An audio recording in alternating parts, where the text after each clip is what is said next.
लिखना तो यह भी लिखना कि लिखने से डर क्यों लगता है। जी हाँ, नमस्कार। लिखना तो यह भी लिखना कि लिखने से डर क्यों लगता है। किन्हें क्या है डर लिखने से, और वे लोग होते कैसे हैं जिनके लिए लिखना घर और मक्तल के बीच लगभग उतने ही फासले पर है जितना फासला होता है खून और नसों के बीच, कागज और कलम के बीच। लिखना तो लिखना कि जब बादल बेमौसम बौराते हैं, जब पूर्वा और पछिया के आवारा झोंके और आंधी पानी का जोर निगल लेता है खेत में खड़ी फसलें। वह कौन है जिसकी रातें फिंकरती हैं सियार की तरह, और दिन में भी जिसकी आंखों में झांक रहा होता है कोई न कोई उल्लू। समय चक्र की तमाम लकीरों को उलट पुलट करता हुआ उसकी बदहवासी सिर्फ खलियानों की नींद नहीं उड़ाती।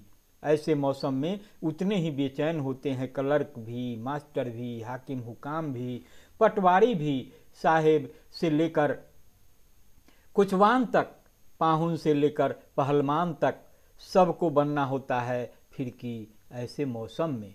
यह भी लिखना कि वे चेहरे कहाँ गए जो किलकारी भरते निकले थे शहरों की ओर, और जिनकी माएँ महीनों महीनों दल इधर भगाने के सपने देखती रही, बिना सूप, बिना चलनी, बिना झाड़ू बुहारे।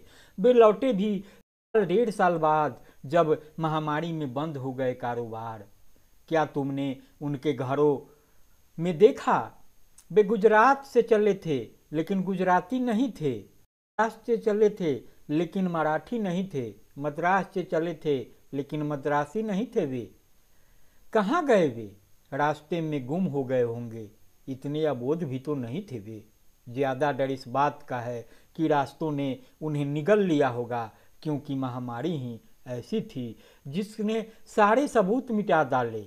हम सब उसी सबूत मिटाऊ दौड़ में दौड़ के मारे हैं। हम कातिल हैं कि हत्यारे हैं, ईश्वर यह तुम तय करना। और सुनो, लिखना तो लिखे के अंत में यह भी जोड़ना कि इस देश में आपदा और संभावना हमेशा से दो बहरे शब्द रहे हैं, जो सुनते हरगिज नहीं, जो सिर्फ फैसले लेते हैं, संविधान सम्मत फैसले। ढूंढने के उन तमाम चेहरों को जो अब नहीं दिखेंगे, जो बारूद बन चुके होंगे, जो मांग रहे होंगे कोई न कोई जवाब और खा रहे होंगे गोली इस मुल्क के किसी न किसी हिस्से में, अपने हिस्से के सवाल का जवाब मांगते हुए। तो मिथिलेश सिंह जी देश के वरिष्ठ पत्रकार हैं, लेखक हैं, कवि हैं। उनकी इन पंक्तियों को बेहद संजीदा होकर सुनेंगे, यह मेरा आग्रह होगा, और संजीदगी से सुनेंगे तो इनका मजमून समझ में आएगा, और जब मजमून समझ में आएगा तो आप खुद को प्रतिक्रिया देने से नहीं रोक पाएंगे। तो मुझे आपकी प्रतिक्रिया का इंतजार रहेगा। हाँ, लाइक भी करेंगे, शेयर भी करेंगे, और अगर आपने अब तक newsletter with Rakesh Ranjan को सब्सक्राइब नहीं किया है तो सब्सक्राइब करेंगे। नमस्कार।